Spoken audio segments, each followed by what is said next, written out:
last thing. Let's talk about this debt. They actually put out a budget. The Concord Coalition, a conservative group, a lot of you may know it, who've been hammering for decades to do something about the long-term debt of America. They say the budget is a joke. The Republican budget. Here's what it says. Well, first let's talk about what we propose to do. We propose to keep the pay-as-you-go rule. As soon as there's growth in the economy again, the deficit will start coming down. Over 90% of that TARP money is already going to be repaid, maybe 100%. A lot of the stimulus money was one-time spending, and the rest will be covered by pay-as-you-go. In addition to that, we have a bipartisan commission meeting with co-chairman is my former chief of staff, Erskine Bowles, who brokered the balanced budget agreement. And they're going to give Congress more recommendations.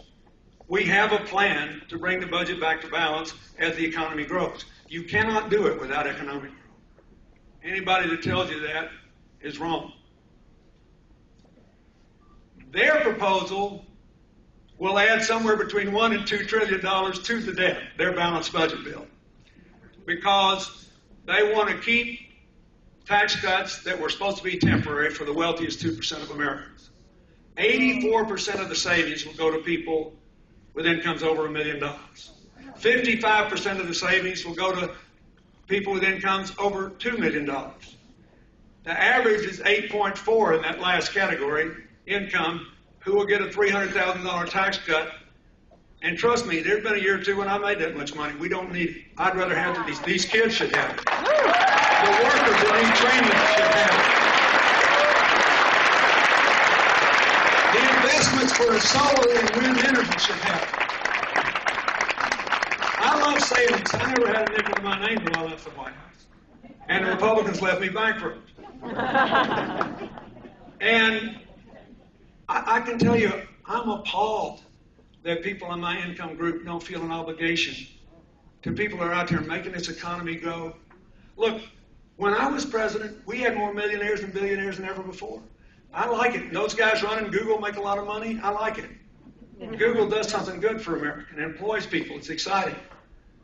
Microsoft, these other high-tech companies, have at it. I hope these guys making electric cars become billionaires because they'll create manufacturing jobs and opportunities for Americans. We don't resent people getting rich. What we resent is unfairness and people getting the shame. That's what we resent. So,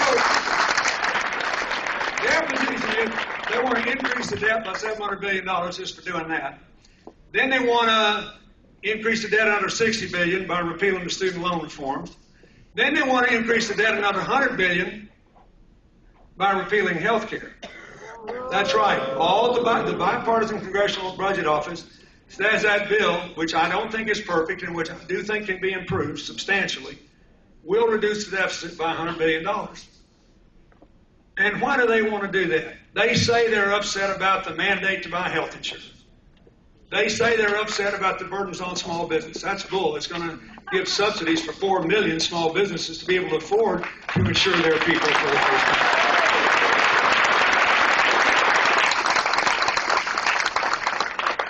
Here's what's really going on. There's a little line in that health care reform bill that says that 85 cents of every dollar you pay for health care has to go to health care. It can't go to profits and promotions. That's why they want to repeal the whole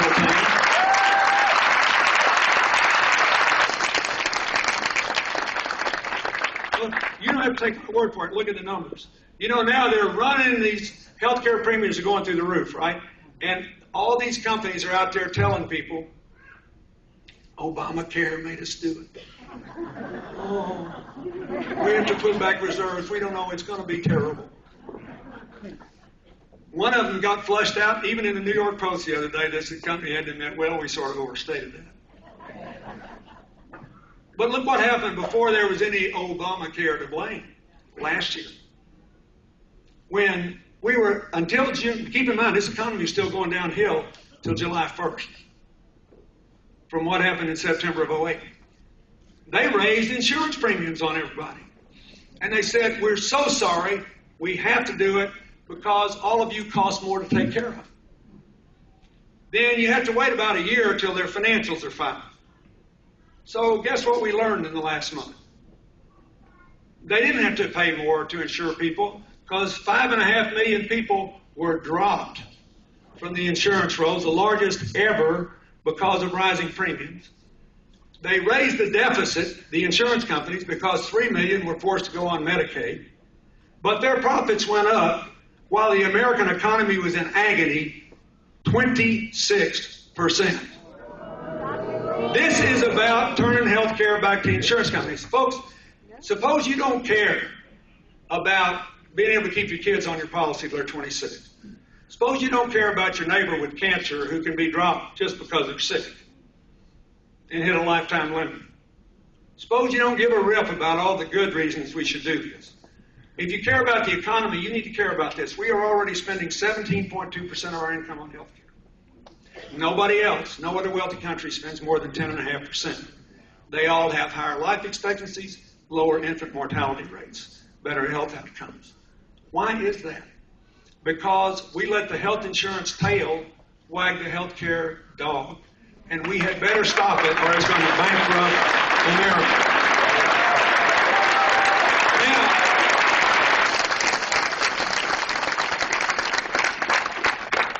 this is what I do for an hour every day. I look at this stuff.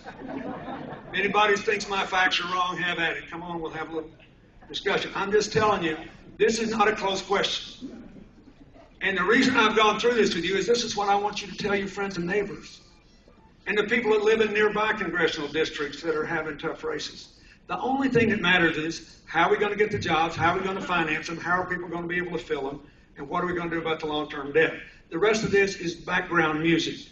It's entertaining. But their budget would raise the debt $1 trillion.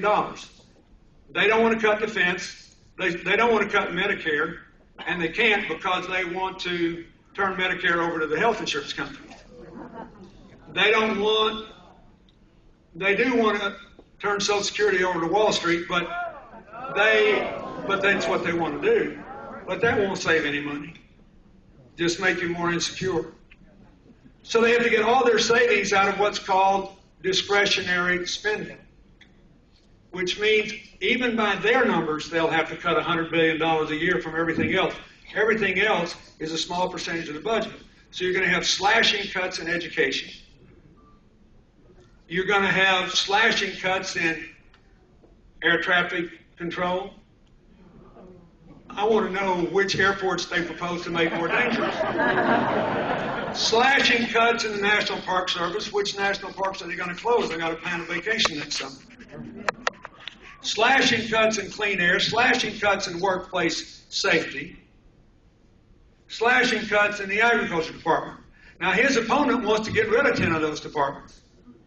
You may not think the agriculture department matters much to you, but it does if you consider this. That's where the money comes to feed all the hungry children in this country, and there's a lot more hungry children than there used to be, and the highest percentage of Americans on food stamps in 50 years because of this mess that we were in. So it doesn't make any sense.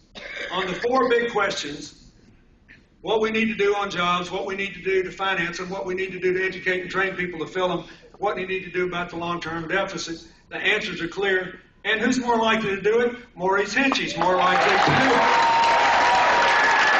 Now, last thing I want to say is this. There is nothing wrong with this country that can't be fixed by what's right with it. We're smart enough to do it. We work harder than ever. But we have to do the right things. And we cannot let our justified anger and disappointments and frustration turn this election into a referendum on our feelings.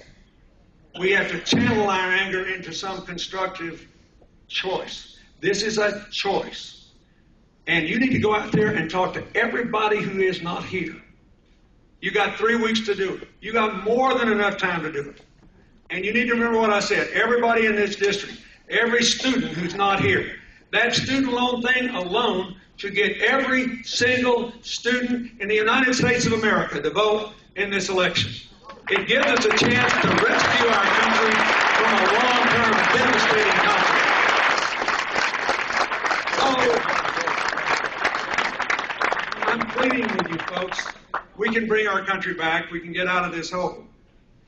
But when I was a kid growing up in Arkansas, the first thing they told me when I kept trying to talk my way out of a mess I'd made was, Bill, when you get in the hole, you need to stop digging. If they win the Congress, on the day they're sworn in, they'll have one hand on the Bible and the other hand will be holding the shovel. We have stopped digging. We have come a long way back. It is time to get our country on the move again. It is time to reelect Maurice Hinchey. The children and the future. Thank you.